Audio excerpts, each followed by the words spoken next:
Hey, hello and welcome back to my channel. So, നമ്മളുടെ bottle art സീരീസിലെ ഇതാ പുതിയ വീഡിയോ ആയിട്ടാണ് ഞാൻ വന്നിരിക്കുന്നത്. അപ്പോൾ ഇതുവരെ ഇട്ടിരിക്കുന്ന എല്ലാ വീഡിയോസും നിങ്ങൾക്ക് ഇഷ്ടപ്പെട്ടു എന്ന് അറിഞ്ഞതിൽ വളരെയധികം സന്തോഷമുണ്ട്. സോ എനിക്ക് കൂടുതൽ റിക്വസ്റ്റ് വന്നിട്ടുള്ളത് പെയിൻറ്റ് ഇല്ലാണ്ടും പിന്നെ ഗം ഇല്ലാതെയും ചെയ്യാൻ പറ്റുമോ എന്ന് ചോദിച്ചിട്ടായിരുന്നു. അപ്പം അതുകൊണ്ടാണ് ഞാനിപ്പം ഗം ഇല്ലാത്തൊരു ആർട്ട് വർക്ക് കാണിക്കുന്നത്. ഓക്കെ, അപ്പോൾ നമുക്ക് തുടങ്ങാം. അപ്പോൾ അതിന് വേണ്ടുന്ന ഒരു ബോട്ടിലാണ്. അപ്പോൾ ഞാൻ എടുത്തിരിക്കുന്ന ബോട്ടിൽ ആഫ്റ്റർ ഡാർക്ക് എന്ന് പറഞ്ഞിട്ടുള്ള ഒരു ബ്രാൻഡിൻ്റെ ആയിരുന്നു. അപ്പോൾ അതിൻ്റെ മേലെ ഓൾറെഡി ഒരു പിക്ചർ ഉണ്ട്. അത് ബാക്കിൽ നിങ്ങൾക്ക് കാണാൻ പറ്റുന്ന ഒരു ബ്ലൂ ആൻഡ് ബ്ലാക്ക് ആയിട്ടുള്ള ഒരു എന്താ പറയുക ഒരു സീനറി പോലത്തെ ഒരു പിക്ചർ ഉണ്ടായിരുന്നു. അപ്പോൾ ഞാനത് മായ്ക്കാതെ വെച്ചിരിക്കുകയായിരുന്നു. ബിക്കോസ് എനിക്കത് കുറച്ച് ഇഷ്ടപ്പെട്ടു. അതിന് എന്തെങ്കിലും മോഡിഫൈ ചെയ്ത് ചെയ്യാമെന്ന് വിചാരിച്ചിരുന്നു. അപ്പോൾ ഇപ്പം എൻ്റെ കയ്യിൽ ഈ ഒരു ബോട്ടിലേ ഉള്ളൂ. അപ്പോൾ അതുകൊണ്ടാണ് ഞാൻ അത് എടുത്തിരിക്കുന്നത്. നിങ്ങൾക്ക് വേണമെങ്കിൽ ഇഷ്ടമുള്ള ബോട്ടിൽസ് എടുക്കാം, നോ പ്രോബ്ലം. അപ്പോൾ അതിനുശേഷം ഒന്ന് വൈറ്റ് കളർ പെയിൻറ്റ് അടിച്ചു കൊടുക്കുക. അപ്പോൾ വൈറ്റ് കളർ പെയിൻറ്റ് അടിച്ചാൽ എന്താ ഗുണമെന്ന് വെച്ചാൽ നമ്മൾ ഒട്ടിക്കുന്ന ടിഷ്യൂസിൻ്റെ എണ്ണം നമുക്ക് കുറച്ച് കൊടുക്കാം. വൈറ്റ് കളർ ഇല്ലാച്ചാൽ വിഷമിക്കേണ്ട, നിങ്ങൾ ടിഷ്യൂസിൻ്റെ എണ്ണം കൂട്ടിയാൽ മതി.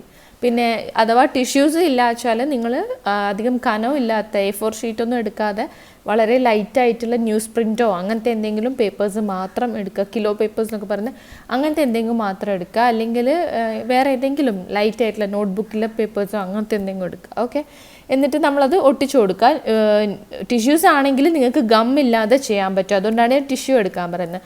എന്നിട്ട് ജസ്റ്റ് ഇതേപോലെ ഞാൻ വീഡിയോയിൽ കാണുന്നത് പോലെ ജസ്റ്റ് ഒന്ന് വെള്ളത്തിൽ തൊട്ടിട്ട് ഇങ്ങനെ അതിലൊന്ന് സ്റ്റിക്ക് ചെയ്ത് കൊടുക്കുക. വെള്ളം കൂട്ടിയിട്ട് മാത്രം. അതിൽ ഞാൻ ഫെവിക്കോൾ ഇട്ടിട്ടില്ല, ഒന്നും ഇട്ടിട്ടില്ല, ഒന്നും ചെയ്തിട്ടില്ല. അപ്പോൾ ജസ്റ്റ് വെള്ളം മാത്രം യൂസ് ചെയ്തിട്ട് ഒന്ന് ബ്രഷിലാക്കിയിട്ട് വെള്ളം ഇങ്ങനെ തൊട്ട് കൊടുക്കുകയാണ് ചെയ്യുന്നത്. സോ ആ ഒരു ഇതിലാണ് അത് സ്റ്റിക്കായി പോകുന്നത്. നിങ്ങൾക്കറിയാലോ, 2 പേപ്പേഴ്സ് അടുത്ത് വെച്ചിട്ട് വെള്ളം തൊടുമ്പോൾ തന്നെ അത് നന്നായിട്ട് ഒട്ടി നിൽക്കും. ടിഷ്യൂ ആകുമ്പോൾ എന്തായാലും ഒട്ടി നിൽക്കും. അപ്പോൾ അതേപോലെ നമ്മൾ എല്ലാ ഭാഗത്തും ഒട്ടിച്ചു കൊടുക്കുക. അപ്പോൾ ഞാനിപ്പം 3 ലെയർ ഓഫ് ടിഷ്യൂസാണ് ഒട്ടിച്ചു കൊടുക്കുന്നത്. അപ്പം അത് ഒട്ടിച്ചു കഴിയുമ്പോൾ നമ്മൾ ആ നെക്കിൻ്റെ പോർഷൻ ഒന്ന് പ്രസ് ചെയ്ത് കൊടുക്കണം. ഇല്ലെങ്കിൽ അതൊരു ഷേപ്പ്ലെസ് ആയിട്ട് നിൽക്കും. അപ്പോൾ അതൊന്ന് നമുക്ക് ആ ഒരു ടെക്സ്ചറും ആണല്ലോ വേണ്ടത്, ഒരു ചുളുങ്ങിയ പോലത്തെ ഒരു ടെക്സ്ചറാണല്ലോ വേണ്ടത്. അപ്പോൾ അതിന് വേണ്ടി ജസ്റ്റ് നമ്മൾ പ്രസ് ചെയ്ത് കൊടുക്കുക എല്ലാ ഭാഗത്തും. അപ്പോൾ ഇതാണ് നമ്മുടെ ഫസ്റ്റത്തെ ആ ഒരു ടിഷ്യൂസ് ഒട്ടിച്ച് കഴിയുമ്പോൾ ഉള്ളത്. നിങ്ങൾക്ക് വേണമെങ്കിൽ കൂടുതൽ നമ്പർ ഓഫ് ടിഷ്യൂസ് ഒട്ടിക്കാം, ടൈമുള്ളവരാണെങ്കിൽ അങ്ങനെ ചെയ്യാം. പക്ഷേ ഞാൻ ആകെ 3 ലെയറേ ഒട്ടിച്ചിട്ടുള്ളൂ.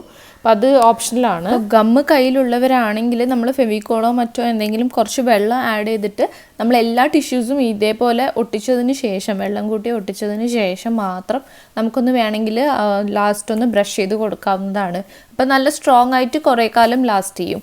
നമുക്ക് ഇത് ചെയ്ത് കഴിഞ്ഞാൽ ഇത് അത്ര കാലം ലാസ്റ്റ് ചെയ്യുമെന്ന് പറയാൻ പറ്റില്ല. കാരണം വെള്ളമാണല്ലോ, അത് ഡ്രൈ ആവുന്ന വരെ ഉണ്ടാവുള്ളൂ. അപ്പോൾ നമ്മൾ അതിന് ശേഷം നമുക്ക് വാർണിഷോ എന്തെങ്കിലും ഒന്ന് കൊടുത്തു കഴിഞ്ഞാൽ, അതായത് നമ്മളിപ്പോൾ ക്വാറന്റൈനിലായതുകൊണ്ടാണ് ഇത് പറയുന്നത്.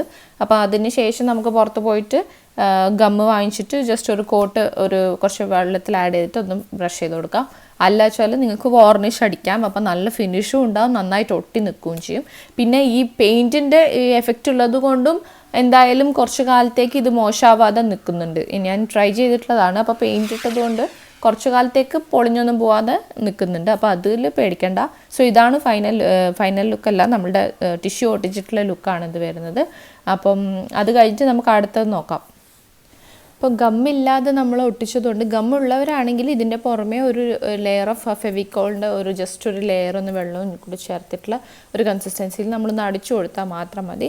ഇനിയിപ്പോൾ ഗമ്മില്ലാത്തവരാണെങ്കിൽ ഡയറക്റ്റ് ആ സമയം തന്നെ നമ്മൾ പെയിൻറ്റ് എടുത്തിട്ട് നമുക്ക് പെയിൻറ്റ് ചെയ്യാവുന്നതാണ്. അപ്പോൾ നിങ്ങൾക്ക് ഏത് പെയിൻറ്റ് വേണമെങ്കിലും യൂസ് ചെയ്യാം. ഞാനിപ്പം അക്രിലിക് കളർ റെഡാണ് യൂസ് ചെയ്തിട്ടുള്ളത്. അപ്പം ഏറ്റവും താഴത്തെ ലെയറിൽ മാത്രം നമ്മൾ ഒന്ന് ജസ്റ്റ് ഒരു ലെയർ എടുത്തിട്ട് തൊട്ട് കൊടുക്കുക. വെള്ളമൊന്നും ചേർക്കണ്ട, ജസ്റ്റ് ആ ബോട്ടിൽ തന്നെ എടുത്തിട്ട് ഒന്ന് ടച്ച് ചെയ്ത് കൊടുക്കുക. അതിന് ശേഷം നമ്മൾ വെള്ളത്തിൽ ബ്രഷ് ഒന്ന് ജസ്റ്റ് ഒന്ന് തൊട്ട് കൊടുത്തിട്ട് മുകളിലേക്ക് എക്സ്റ്റെൻഡ് ചെയ്ത് കൊടുക്കുക. അങ്ങനെ അത് ടിഷ്യൂസ് ആയതുകൊണ്ട് അതിങ്ങനെ നന്നായിട്ട് സ്പ്രെഡായിട്ട് വരും, മേലേക്ക് വരെ സ്പ്രെഡായിട്ട് വരും. ഓംബ്രെ ഡിസൈനിലാണ്, ഞാൻ ഇന്നലെ പറഞ്ഞിരുന്നു. അപ്പോൾ അതേപോലത്തെ ഡിസൈനാണ് ഇത് വരുന്നത്. അപ്പം സെയിം പ്രൊസീജിയർ തന്നെ. നമുക്ക് എവിടെയെങ്കിലും തീരെ കളർ തോന്നുന്നില്ല എന്നുണ്ടെങ്കിൽ മാത്രം കുറച്ചൊന്ന് തൊട്ടിട്ട് അതേ സ്പ്രെഡാക്കി കൊടുക്കുക. പെട്ടെന്ന് അവിടെ വെള്ളമാക്കി കൊടുക്കുക. മുകളിലോട്ടേക്ക് വരുമ്പം ഷെയ്ഡ് കുറഞ്ഞു വരണം. അതാണ് നമ്മളുടെ ഈ ഒരു പ്ലാൻ വരുന്നത്. അപ്പം എൻ്റെ ബോട്ടിലിലെ ബ്ലൂ കളർ നിങ്ങൾ ഇഗ്നോർ ചെയ്തേക്ക്. കാരണം എന്താ വെച്ചാൽ ഞാൻ നേരത്തെ പറഞ്ഞല്ലോ, ആ ഡിസൈനാണ് ഉള്ളിൽ കാണുന്നത്. അപ്പോൾ ഞാനാകെ 3 ലെയർ ഓഫ് ടിഷ്യൂസ് മാത്രമേ ഒട്ടിച്ചിട്ടുള്ളൂ. കൂടുതൽ ഒട്ടിക്കാൻ എനിക്ക് ടൈം ഉണ്ടായിരുന്നില്ല. അപ്പോൾ അതുകൊണ്ടാണ് ഞാൻ അങ്ങനെ ചെയ്തത്. നിങ്ങൾക്ക് അങ്ങനത്തെ ഡിസൈൻസ് ഒന്നും ഇല്ലാത്ത ബോട്ടിലാണെങ്കിൽ അതൊന്നും കാണില്ല. അപ്പോൾ അതുകൊണ്ട് ആ ബ്ലൂ കളർ ഇഗ്നോർ ചെയ്തേക്ക്. ബാക്കി ഞാൻ ചെയ്യുന്ന കണ്ടില്ലേ, ഇല്ലാത്ത ഭാഗത്ത് നമ്മൾ കുറച്ചൊന്ന് കളറിൽ തൊട്ട് കൊടുത്തിട്ട് പിന്നെ മൊത്തം വെള്ളം ആഡ് ചെയ്തിട്ട് സ്പ്രെഡ് ചെയ്ത് കൊടുക്കുകയാണ് ചെയ്യേണ്ടത്. ഒട്ടും അവിടെ ഡ്രൈ ആവാൻ സമ്മതിക്കാതെ, ആ കളേഴ്സ് അവിടെ പിടിച്ചു പോകാൻ സമ്മതിക്കാതെ വെള്ളം കണ്ടിന്യൂസ് ആയിട്ട് തൊട്ട് കൊടുക്കുകയാണ് ചെയ്യേണ്ടത്. ഏറ്റവും ടോപ്പ് ലെയറിലേക്ക് വരുമ്പോൾ നമ്മൾ ഒട്ടും കളറ് വരെ തൊട്ട് കൊടുക്കണ്ട. നമ്മളുടെ ആ വെള്ളമില്ലേ, നമ്മൾ കളർ ഇത്രയും നേരം പെയിൻറ്റ് ചെയ്തുകൊണ്ടിരുന്ന ആ വെള്ളം മാത്രം എടുത്തിട്ട് മുകളിലേക്ക് തൊട്ട് കൊടുത്താൽ മാത്രം മതി. അതിലുള്ള ആ ഒരു ടിൻറ്റ് മാത്രമേ നമുക്ക് മുകളിലത്തെ ലെയറിൽ വേണ്ടൂ. ടിഷ്യൂസാണ്, പേപ്പറല്ല. അപ്പോൾ അതുകൊണ്ട് തന്നെ നമുക്കത് നല്ല രീതിയിൽ തന്നെ ആയിട്ട് സ്പ്രെഡായിട്ട് വരും. അതുകൊണ്ട് ജസ്റ്റ് ഒന്ന് ആ വെള്ളം മാത്രം യൂസ് ചെയ്തിട്ട് മുകളിലേക്ക് കൊടുക്കുക. ഒട്ടും കളർ ആഡ് ചെയ്യേണ്ട. നമ്മൾ സെൻറ്ററിലേക്കെല്ലാം കുറച്ച് അവിടെ മിസ്സിങ് ഉണ്ടെങ്കിൽ കളർ ആഡ് ചെയ്ത് അങ്ങനെ സ്പ്രെഡ് ചെയ്ത് എടുക്കാം, കുഴപ്പമില്ല. ബട്ട് മുകളിലേക്ക് വരുമ്പോൾ നമ്മൾ ജസ്റ്റ് ആ വെള്ളം മാത്രമേ യൂസ് ചെയ്യാൻ പാടുള്ളൂ. എന്നാൽ മാത്രമേ നമ്മളുടെ ഈ ഒരു ഗ്രേഡിയൻറ്റ് ഷെയ്ഡ് നമുക്ക് കിട്ടുള്ളൂ. ഓക്കെ, നമുക്ക് ഈ ബോട്ടിൽ കംപ്ലീറ്റ് അങ്ങനെ ചെയ്ത് കൊടുക്കാം, എന്നിട്ട് കാണാം. കേട്ടോ, നെക്ക് പോർഷനിൽ ജസ്റ്റ് ആ വെള്ളം മാത്രം ഒന്ന് തൊട്ട് കൊടുക്കുക. അതിലുള്ള ആ ഒരു ടിൻറ്റ് മാത്രമേ ആവശ്യമുള്ളൂ. ടിഷ്യൂ ആയതുകൊണ്ട് നല്ലോണം കളർ എടുത്ത് കാണിക്കും. സോ നമുക്ക് അത്രയേ അവിടെ ആവശ്യമുള്ളൂ. പിന്നെ താഴത്തെ പോർഷനിലൊക്കെ എക്സ്ട്രാ ഉണ്ട് തോന്നുവാണെങ്കിൽ നമ്മളൊന്ന് വെള്ളം ഒന്ന് ഡിപ്പ് ചെയ്ത് കൊടുത്താൽ മതി. അതങ്ങനെ സ്പ്രെഡായി നിന്നോളും. താഴത്ത് മാത്രമേ കട്ടിയിൽ നമ്മൾ പെയിൻറ്റ് തൊട്ട് നല്ലോണം ചെയ്യാൻ പാടുള്ളൂ.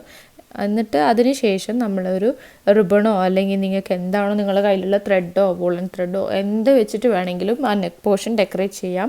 ഓപ്ഷനിലാണ്, നിങ്ങൾക്ക് ഇഷ്ടമുള്ള രീതിയിൽ ചെയ്യാവുന്നതാണ്. അപ്പോൾ ഞാൻ നെക്കിൻ്റെ മുകളിലുള്ള ബ്ലാക്ക് കളർ എടുത്തിട്ടുണ്ടായിരുന്നില്ല. നിങ്ങൾക്ക് വേണമെങ്കിൽ അത് എടുത്തിട്ട് ചെയ്യാവുന്നതാണ്. അതൊക്കെ ഓരോരുത്തർ ഐഡിയയിൽ ചെയ്യാവുന്നതാണ്. അപ്പം ഞാൻ ജസ്റ്റ് പെട്ടെന്ന് ചെയ്തതുകൊണ്ട് ഞാൻ അങ്ങനെ അത് ഞാൻ പൊതുവേ എൻ്റെ ബോട്ടിൽസിൽ അത് എടുക്കാറില്ല. അപ്പം ഞാനത് ഇതേപോലെ ഡെക്കറേറ്റാണ് ചെയ്യുന്നത്. ഒരു റിബൺ വെച്ചിട്ടാണ് ഞാൻ ചെയ്യുന്നത്, ഒരു വൈറ്റ് റിബൺ വെച്ചിട്ട്. എനിക്ക് തോന്നുന്നു എല്ലാവർക്കും ഈ ഒരു നോട്ട് അറിയാൻ പറ്റുന്നു. ഇത് കെട്ടാതെ തന്നെ നമ്മൾ ചെയ്യുന്നതാണ്. താഴെ വരെ നമ്മൾ ഇതേപോലെ ഒന്ന് ചുറ്റി കൊടുക്കുക ചെയ്യണം. ഒരു ടെയില് എക്സ്ട്രാ വെച്ചിട്ട് ഫുള്ളായിട്ട് നമ്മൾ താഴെ വരെ ചുറ്റി കൊടുക്കുക. എന്നിട്ട് അവിടെയാണ് നമ്മൾ ബോ പോലെ കെട്ടിക്കൊടുക്കുന്നത്. അതിനുശേഷം നമ്മളൊരു കത്രിക വെച്ചിട്ട് ജസ്റ്റ് ഒന്നത് വലിച്ചു കൊടുക്കുക. അപ്പോൾ ഇതേപോലെ സ്പൈറലായിട്ട് വന്ന് നിൽക്കും. പിന്നെ ഞാൻ എടുത്തിരിക്കുന്നത് അതൊന്ന് ജസ്റ്റ് ഒന്ന് ഡെക്കറേറ്റ് ചെയ്യാൻ വേണ്ടി പഴയ ഒരു ക്ലിപ്പിൻ്റെ മുകളിലുള്ള ഒരു മിക്കിയുടെ ഒരു ഇതായിരുന്നു. അപ്പോൾ അത് വെച്ചിട്ട് ജസ്റ്റ് ഒന്ന് അവിടെ ഒട്ടിച്ചു കൊടുക്കാമെന്ന് വിചാരിച്ചു. അപ്പോൾ അത്രയാണ് ഞാൻ ചെയ്തിട്ടുള്ളത്. അത് ഗ്ലൂ ഗൺ ഉണ്ടെങ്കിൽ അതായിരിക്കും കുറച്ചും കൂടെ നല്ലത്. നിങ്ങൾക്ക് ഗ്ലൂ ഗൺ വെച്ചിട്ട് അതൊന്ന് സ്റ്റിക്ക് ചെയ്ത് കൊടുക്കുക. പിന്നെ നിങ്ങളുടെ കയ്യിൽ നല്ല ഫ്ലവേഴ്സൊക്കെ ഉണ്ട്, നിങ്ങൾ തന്നെ ചെയ്ത ഫ്ലവേഴ്സൊക്കെ ഉണ്ടെങ്കിൽ നിങ്ങൾക്ക് അത് വേണമെങ്കിൽ ഒട്ടിച്ചെടുക്കാം. ഡെക്കറേഷൻ കംപ്ലീറ്റ്ലി ഓപ്ഷനിലാണ്. ഞാനിപ്പോൾ ഇവിടെ 2 ഫ്ലവേഴ്സും ഈ ഒരു മിക്കീനെയും ഗ്ലൂ ഗൺ വെച്ചിട്ടാണ് ഒട്ടിച്ചു കൊടുക്കുന്നത്. അത് നിർബന്ധമുള്ളതല്ല, ഞാൻ ജസ്റ്റ് ചെയ്തു എന്നേ ഉള്ളൂ. അപ്പോൾ കുറച്ചും കൂടെ ഒന്ന് ഹൈലൈറ്റ് ചെയ്യും. പിന്നെ ഈ ഒരു ഷെയ്ഡിന് മാച്ച് ആവുന്ന കളേഴ്സ് തന്നെ എടുക്കുക. ഒരു ബ്ലൂ ഒന്നും കൊണ്ടുപോയി വെച്ച് കഴിഞ്ഞാൽ അത്ര ഭംഗിയുണ്ടാവുമെന്ന് എനിക്ക് തോന്നുന്നില്ല. അതുകൊണ്ടാണ് ഞാൻ ഒരു പിങ്ക് ഷെയ്ഡായിട്ടാണല്ലോ നമ്മളുടെ ഇത് മാറുന്നത്. അപ്പോൾ അതുകൊണ്ട് തന്നെ ഞാനൊരു റെഡ് ആയിട്ടുള്ള ഐറ്റംസ് തന്നെ എടുത്തിട്ടുള്ളത്. പിന്നെ പിങ്ക് ഫ്ലവേഴ്സുമാണ് ഞാൻ എടുത്തിട്ടുള്ളത്. അപ്പോൾ നിങ്ങൾക്ക് വേണമെങ്കിൽ കോൺട്രാസ്റ്റ് ആയിട്ട് ചെയ്യണമെന്നുണ്ടെങ്കിൽ അങ്ങനെയും ചെയ്യാം. ഞാനൊരു മണി പ്ലാന്റ് വെച്ചിട്ടാണ് ഡെക്കറേറ്റ് ചെയ്തിട്ടുള്ളത്. പിന്നെ അതൊക്കെ ഓപ്ഷനിലാണ്, നിങ്ങൾക്ക് എങ്ങനെ വേണമെങ്കിലും ഇത് ഫിനിഷ് ചെയ്യാം. പക്ഷേ ആ ഒരു ടെക്സ്ചർ കണ്ടില്ലേ, അതാണ് ഇതിൻ്റെ ഹൈലൈറ്റും ഇതിൻ്റെ ഭംഗിയും. അപ്പോൾ എല്ലാവരും എന്തായാലും ഒന്ന് ട്രൈ ചെയ്ത് നോക്കണം. ഈ വീഡിയോ ഇഷ്ടപ്പെടുവാണെങ്കിൽ എന്തായാലും ലൈക്ക് ചെയ്യണം, കമൻറ്റ് ചെയ്യണം, സബ്സ്ക്രൈബ് ചെയ്യണം. വീഡിയോ ഇഷ്ടപ്പെട്ടിട്ടില്ലെങ്കിൽ ഡിസ്ലൈക്ക് ചെയ്യണം. And thank you so much for watching. By.